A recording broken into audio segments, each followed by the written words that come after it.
మన ఇంటికి గెస్ట్లు వస్తున్నారా? ఈ టైంలో వస్తున్నారు కదా అని డిన్నర్కి బయటికి తీసుకెళ్దాం అనుకున్నాను. వాళ్ళేమో డిన్నర్ ఈరోజు మీ ఇంట్లోనే చేస్తామని మొహమాటం లేకుండా చెప్పేశారు. అత్తయ్య గారు, పర్వాలేదు. మన ఇంటికి వచ్చే వాళ్లకు డిన్నర్ బయట నుంచి ఎందుకు అరేంజ్ చేయాలి? మనమే చేసేద్దాం. కాదు మంజు, ఇప్పుడు వంట ప్రిపేర్ చేయడం అంత అవసరమా? ఆర్డర్ చేస్తే ఇంటికే తెచ్చిస్తారు. అవునవును అమ్మా మంజు, ఆర్డర్ ఇచ్చేసి 5గురికి కాకపోతే 10 మందికి ఇవ్వు. చిత్రకారులు, మీరు ఆపుతారా?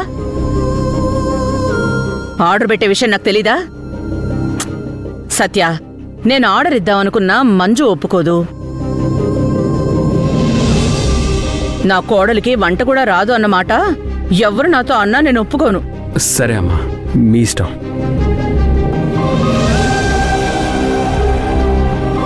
చిత్రకారులు ఏం నిలబడ్డారు? వెళ్ళండి.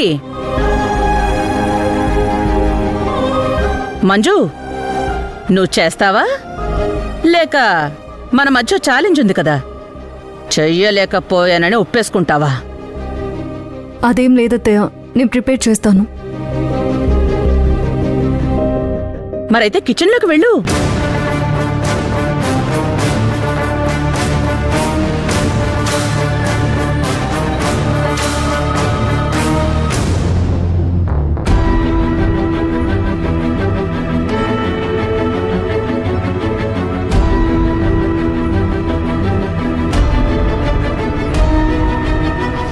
మంజు, ఈ లిస్ట్ ఒక్కసారి చూడమ్మా.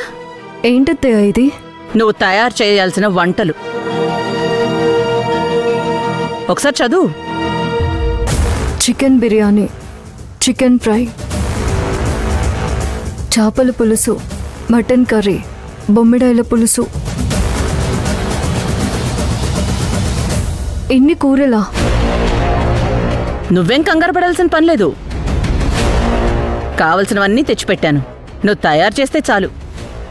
అలాగే అత్తయ్య.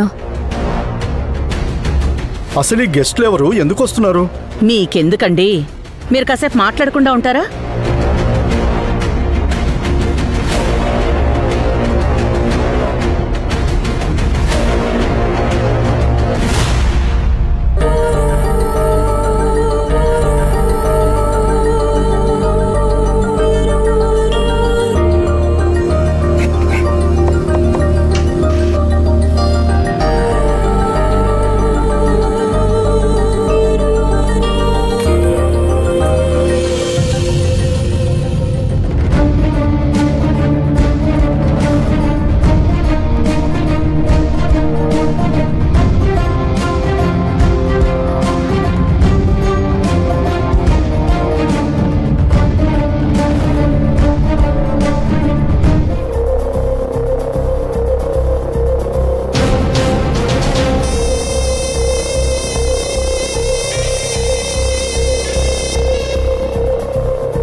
మంజు, వంటలన్నీ చేసేసావా?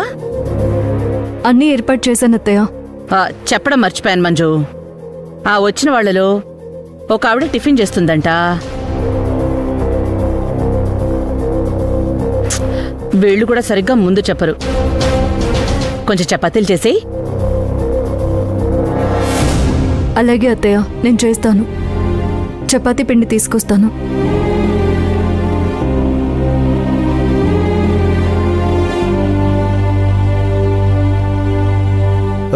తప్పు కదే, కావాలని ఇలా మంజుని టార్చర్ చేయడం.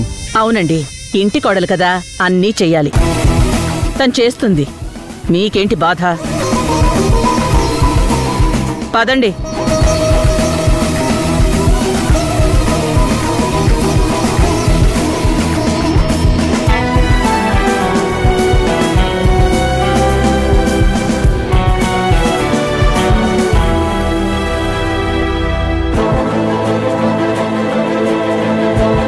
చూడు మనిమ్మా, నువ్విలా మంజు మీద కక్ష పెంచుకోవడం నాకేం కరెక్ట్ అనిపిస్తలేదు.